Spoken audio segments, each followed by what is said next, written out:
छठवें घर नहीं जाते। और कितनी देर द्वार पर जाकर खड़े रहते हैं? जितनी देर एक गाय को दूध निकालने में टाइम लगता है, उतना ही टाइम द्वार पर चुपचाप जाकर खड़े हो जाते थे। कुछ बोलते नहीं थे, न राधे श्याम बोलते थे, न सीताराम बोलते थे। जितनी देर गाय का दूध निकालने में समय लगता है, उतनी देर द्वार पर जाकर खड़े हो जाते। अगर कोई अंदर से आकर के भिक्षा दे दिया खाने को तो ले लिया, और जैसे टाइम पूरा हुआ तो दूसरे घर के सामने खड़े हो गए चुपचाप। और पांचवें घर से छठवें घर जाना नहीं, चाहे भिक्षा मिले या ना मिले। बोलो राधे राधे। बिल्कुल अवधूत परमहंसों की सही गति में रहने वाली साक्षात भगवान स्वयं सुख के रूप में परीक्षित के सभा में आ गए। परीक्षित महाराज ने प्रणाम किया, वंदन किया, अपने भाग की सराहना करने लगे। गुरुदेव, मैं बहुत बड़ा पुण्यात्मा, बहुत भाग्यशाली। अहो मेरा भाग्य, मैं कितना भाग्यशाली हूं। मेरे पास शब्द नहीं है आपकी प्रशंसा के लिए। संतों ने इशारा किया राजा को, राजन प्रशंसा करोगे तो चले जाएंगे, क्योंकि इनको प्रशंसा अच्छी नहीं लगती। इस सुखदेव जी महाराज को प्रशंसा अच्छी नहीं लगती, या तो हनुमान जी महाराज को प्रशंसा अच्छी नहीं लगती, और बाकी सब लोगों को प्रशंसा आय हाय हाय। अगर कोई व्यक्ति हमारी प्रशंसा करे तो कितना अच्छा लगता है।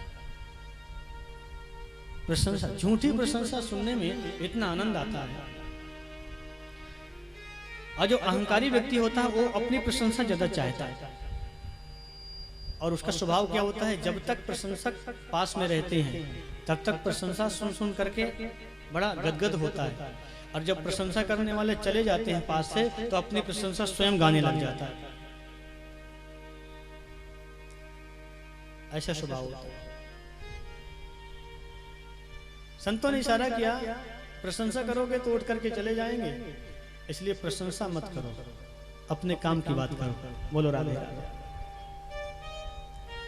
और ये संसार का व्यवहार क्रिया में जरूरी भी है। अगर किसी से कुछ चाहिए होता है तो उसकी प्रशंसा तो करनी पड़ती है। बोलो राधे राधे। लेकिन सुखदेव जी के जीवन में ये बात लागू नहीं होती। परीक्षित महाराज ने पूजन किया। आइए हम सुखदेव जी महाराज का मानसिक रूप से पूजन करेंगे। कथा का समय भी, और परीक्षित के सभा में सुखदेव जी महाराज का पदार्पण भी हो गया। कथा का समय हो रहा है। कल हम ठीक 3 बजे से यहाँ पर मिलेंगे। गर्मी अधिक होने के कारण 1 घंटे माइनस करके 1 घंटा प्लस कर दिया। बोलो राधे राधे। देव तुम महामुनि ज्ञानी, महिमा तुम्हारी जगत जानी। सुखदेव तुम महामुनि ज्ञानी, महिमा तुम्हारी जगत जानी। सुखदेव तुम महामुनि ज्ञानी, महिमा तुम्हारी जगत जानी। सुखदेव तुम महामुनि ज्ञानी, महिमा तुम्हारी जगत जानी। महिमा तुम्हारी जगत जानी। महिमा तुम्हारी जगत जानी। महिमा तुम्हारी जगत जानी। महिमा तुम्हारी जगत जानी। सुखदेव सुखदेव तुम महामुनि ज्ञानी, महिमा तुम्हारी जगत जानी। सुखदेव तुम महामुनि ज्ञानी, महिमा तुम्हारी जगत जानी। महिमा तुम्हारी जगत जानी। महिमा तुम्हारी जगत जानी। महिमा तुम्हारी जगत जानी। महिमा तुम्हारी जगत जानी। सुखदेव सुखदेव सुखदेव तुम महामुनि ज्ञानी, महिमा तुम्हारी जगत जानी। देव तुम महामुनि ज्ञानी, महिमा तुम्हारी जगत जानी। 12 बरस गर्भ में बीते, गर्भ में बीते। 12 बरस गर्भ में बीते, गर्भ में बीते। प्रभु नाम का अमृत पी के, वो अमृत पी के। प्रभु नाम का अमृत पी के हो, अमृत पी के। अमृत बनी तुम्हारी वाणी, महिमा तुम्हारी जगत जानी। अमृत बनी तुम्हारी वाणी, महिमा तुम्हारी जगत जानी। सुखदेव तुम महामुनि ज्ञानी, महिमा तुम्हारी जगत जानी। सुखदेव तुम महामुनि ज्ञानी, महिमा तुम्हारी जगत जानी। महिमा तुम्हारी जगत जानी, महिमा तुम्हारी जगत जानी, महिमा तुम्हारी जगत जानी। सुखदेव तुम महामुनि ज्ञानी, महिमा तुम्हारी जगत जानी। सुखदेव तुम महामुनि ज्ञानी, महिमा तुम्हारी जगत जानी। प्रभाव से साफ गाइए।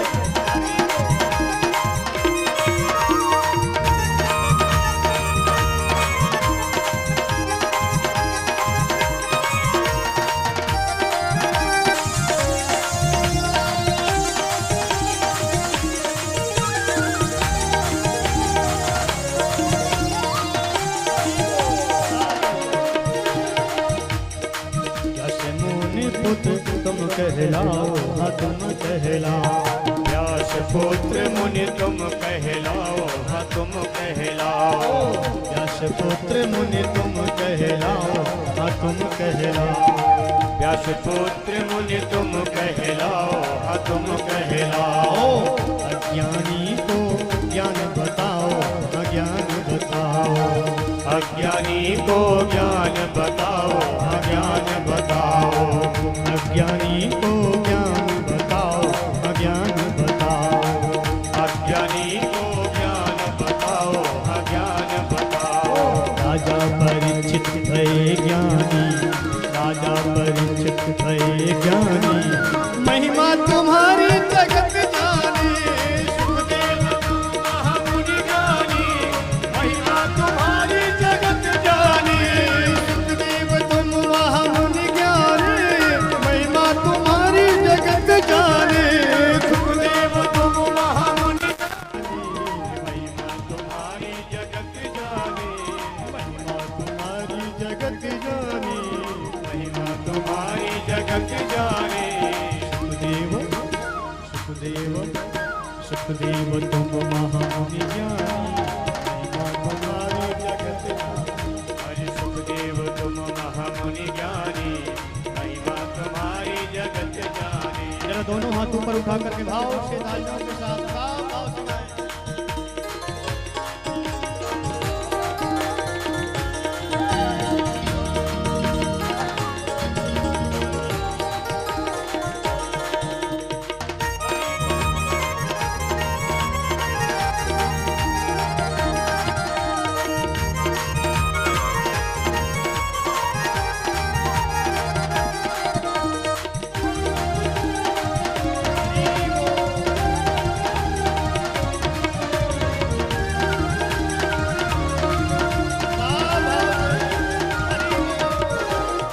व्यापे नहीं माया संसारी, माया संसार। व्यापी नहीं माया संसारी, माया संसारी। व्यापे नहीं माया संसारी, माया संसारी। व्यापी नहीं माया संसारी, माया संसारी। कृष्ण कथा के रसिक हो भारी, रसिक हो भारी। कृष्ण कथा के रसिक हो भारी, रसिक हो भारी। स्वामिनी श्री राधा रानी, स्वामिनी श्री राधा रानी, महिमा तुम्हारी जगत जानी। हरि सुखदेव तुम राधा रानी, महिमा तुम्हारी जगत जानी।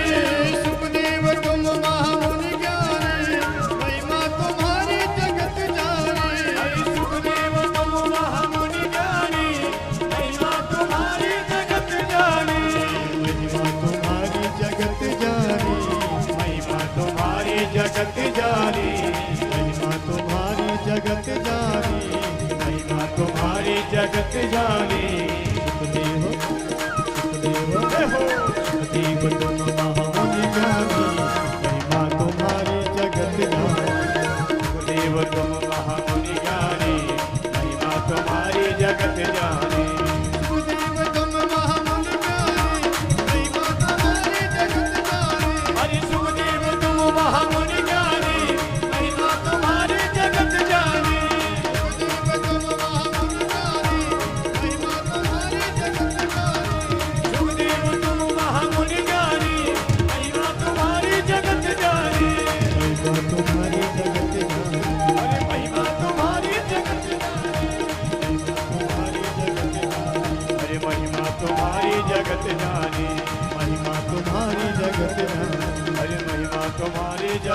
हरि। बोलिए सुखदेव जी महाराज की जय। भागवत भगवान की जय। बाल कृष्ण लाल की जय। राजा रामचंद्र भगवान की जय। श्री हनुमान जी महाराज जय जय श्री राधे जय जय श्री राधे जय जय श्री राधे। परम मंगल में परात्पर अखिलेश्वर अकारण करुणा गुणालय भक्त वांछा कल्पतरु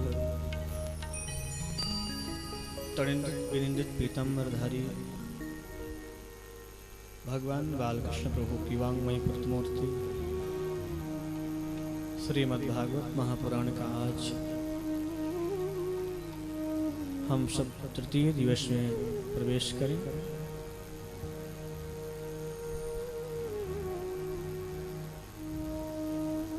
आदरणीय श्री सूत जी महाराज शौनकादि ऋषियों को भागवत की दिव्य कथा का रसपान करा रहे हैं और हम सब लोग उन्हीं सब कथाओं को यहाँ पर बैठ करके सब श्रवण कर रहे हैं। अग्रवाल परिवार की तरफ से यह दिव्य कथा में हम सब लोग भागवत की मधुर मधुर कथाओं का रसास्वादन कर रहे हैं। कल सायंकालीन की वेला में हम सब लोग बहुत सुंदर सुंदर कथाओं को श्रवण कर रहे थे। माता कुंती ने भगवान द्वारिकानाथ की स्तुति, भीष्म पितामह द्वारा भगवान की स्तुति, परीक्षित के जन्म की कथा को श्रवण करते हुए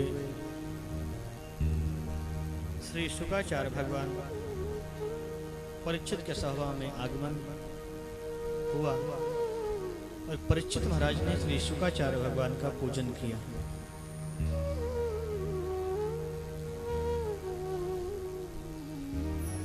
राजा परीक्षित ने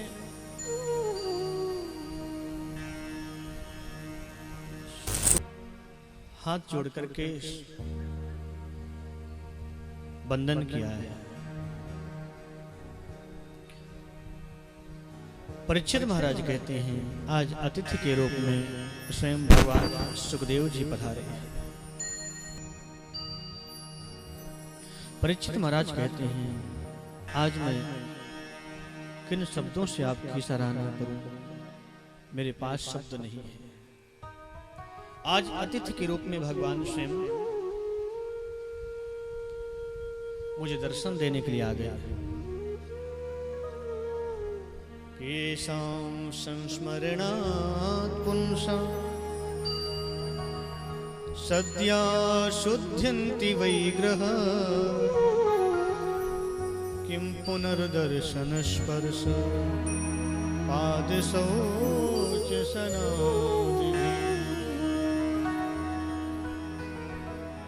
आप जैसे महापुरुष का तो नाम स्मरण मात्र से सारे अमंगल दूर हो जाते हैं और आप स्वयं चल करके मेरे पास में दर्शन देने के लिए आ गए। एक तो मेरा अहोभाग्य है। प्यार से बोलो राधे राधे। परीक्षित महाराज ने श्री सुखदेव जी महाराज का पूजन किया। संतों ने इशारा किया, राजन बहुत प्रशंसा करोगे तो उठ करके वापस चले जा सकते हैं। प्रशंसा इनको अच्छी नहीं लगती। परीक्षित बोले, गुरुदेव आपके पदार्पण से मुझे बहुत आनंद मिला, लेकिन मैं आपके समय को जाया नहीं करना चाहता। बस एक ही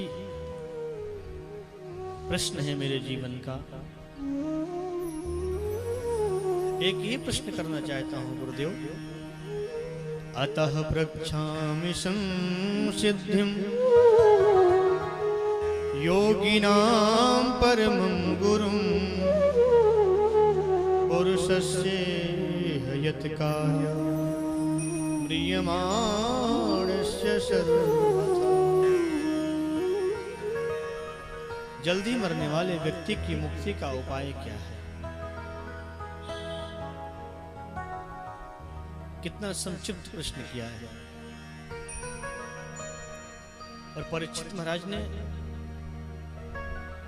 अगर चाहते तो शुकाचार्य भगवान से यह भी बोल सकते थे, गुरुदेव आप मेरी मृत्यु को टाल दीजिए।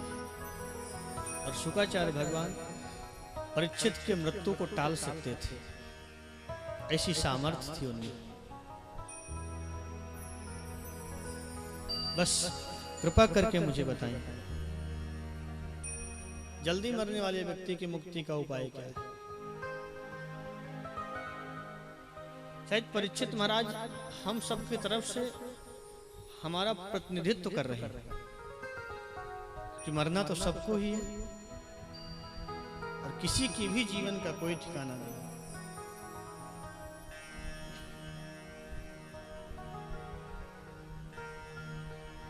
सुखदेव इस बात को सुनकर के गदगद हो गए और परीक्षित से कहते हैं, राजन जल्दी मरने वाले को क्या करना चाहिए? ये प्रश्न जो तुमने किया है, ये प्रश्न तुमने अपने लिए नहीं किया। बरीयानिशते प्रश्नः कृतो लोकहितो नृपा आत्मविसंयता पुंसा श्रोतव्यादिदुषः परः।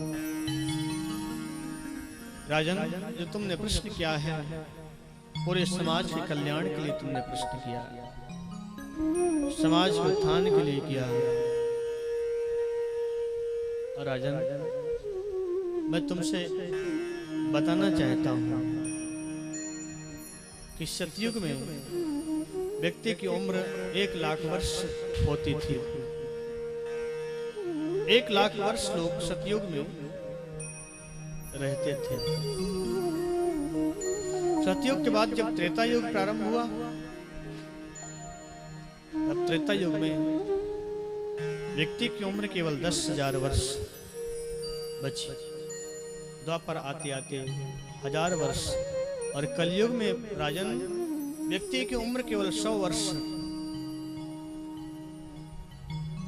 और 100 वर्ष का व्यक्ति कभी कभी देखने को मिलता है। बोलो राधे राधे।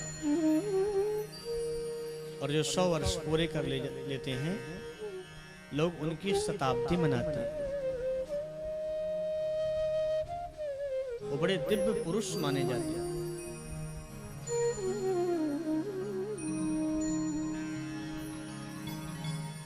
आजकल 7 वर्ष 8 वर्ष बालक के आंखों में चश्मा लग जाता है। बड़ी विचित्र स्थिति।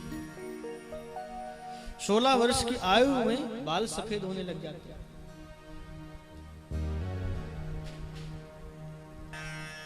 ये कलयुग नहीं तो क्या है? 30 वर्ष की उम्र का आदमी मधुमेह का मरीज देखने को मिलता है।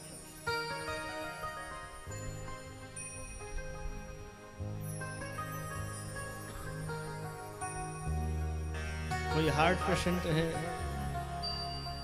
कोई मधुमेह का मरीज है, कोई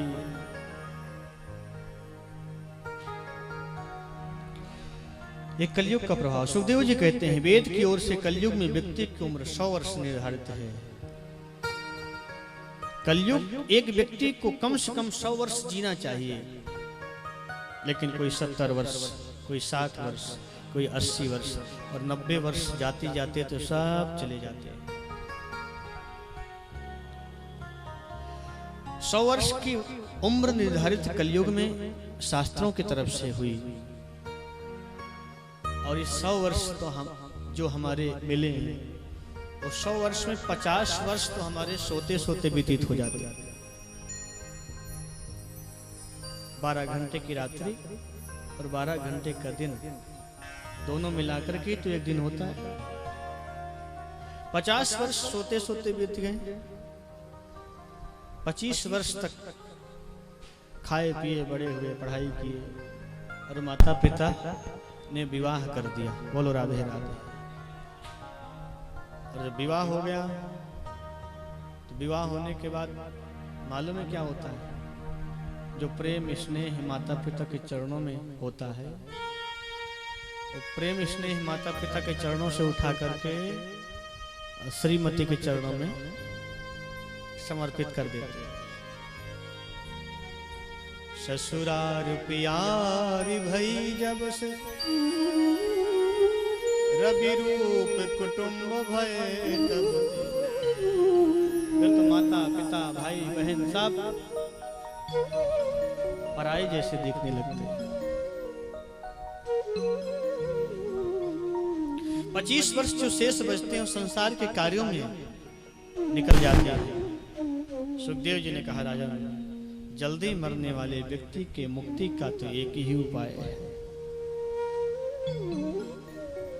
तस्मात् भारत सर्वात्मा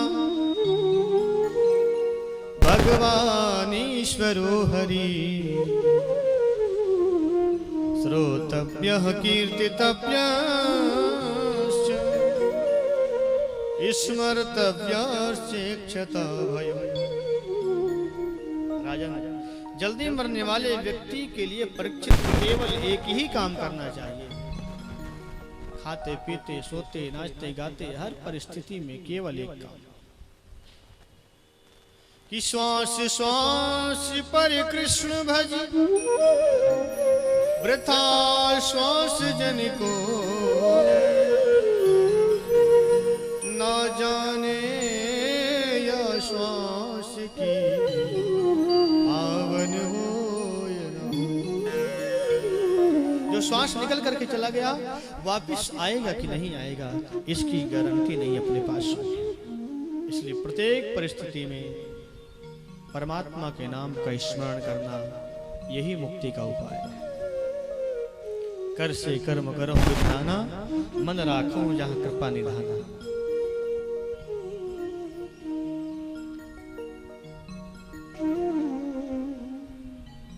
मन को गोविंद के पास में रखो और शरीर को संसार में रखो। ये भजन का सुंदर तरीका है।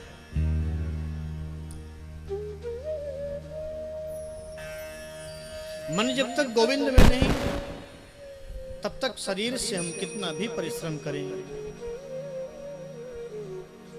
पूजा पाठ करें, उसका हमें कोई फल नहीं दिखता। आपने कहा ठाकुर जी के सामने पुष्प चढ़ाओ, हमने चढ़ा दिया। आपने कहा तुलसी दल चढ़ाओ, चढ़ा दिया। आपने कहा माला चढ़ाओ, माला भी चढ़ा दिया। आपने कहा वस्त्र चढ़ाओ, वस्त्र चढ़ा दिया। धूप दीप नैवेद्य सब कुछ अर्पण कर दिया। आपने कहा मन को चढ़ा दो,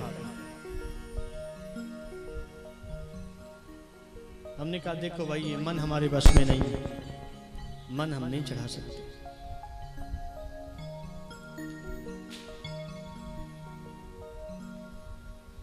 और ये मन एक बार ठाकुर के चरणों में समर्पित हो जाएगा तो फिर जीवन का भटकाव और अटकाव सब खत्म हो जाएगा।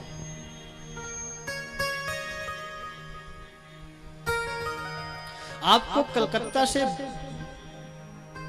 बंबई जाना है तो कम से कम 2.5 घंटे का समय लगेगा फ्लाइट से पहुंचने में। और कलकत्ता से बॉम्बे अगर मन से जाना हो तो कितना टाइम लगेगा? आधा सेकंड का भी समय नहीं लगेगा। और इतनी तीव्र गति से चलने वाली कोई भी वस्तु नहीं है।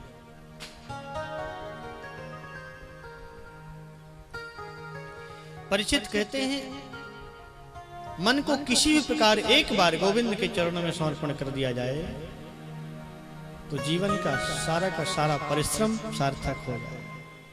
अर्जुन ने गीता में भगवान कृष्ण से यही तो व्यथा गाई थी।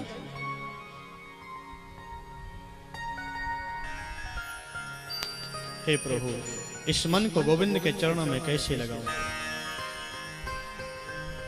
क्योंकि ये मन अपने वश में नहीं रहता। आचार्य सुखदेव कहते हैं, राजन, मन को वश में करना है तो 4 बातों को ध्यान रखो। जितासनो जित श्वासो जित संगो जितेंद्रिय स्थूले भगवतो रूपे मनः संधारये धिया। मन को जीतना है राजन तो पहले आसन को जीतो। हमारा आसन सिद्ध हो जाए, एक आसन पर बैठने का अभ्यास हो जाए हमारा, मन हमारे वश में हो जाएगा। बोलो राधे राधे। मन को वश में करने के लिए आसन का होना अति आवश्यक है, और हम सब लोग आसन पर ही नहीं बैठ पाते। एक आसन पर अधिक देर तक बैठने का अभ्यास तो मन भी हमारा एक दिन हमारे वश में हो जाए। जितासन का मतलब है सुखासन। सुखासन में अधिक देर तक बैठे और जब आसन हमारा सिद्ध हो जाएगा तो मन अपने आप हमारे वश में हो जाएगा। फिर ये मन इधर उधर कहीं भी नहीं जा सकता। दूसरी बात, प्रातः जल्दी उठने का प्रयास करें, आदत डालें। कहते हैं व्यक्ति को ब्रह्म मुहूर्त में उठ जाना चाहिए। बोलो राधे राधे। और कहते हैं 5:30 बजे के बाद तो बिल्कुल सोना ही नहीं चाहिए, बिस्तर छोड़ देना चाहिए।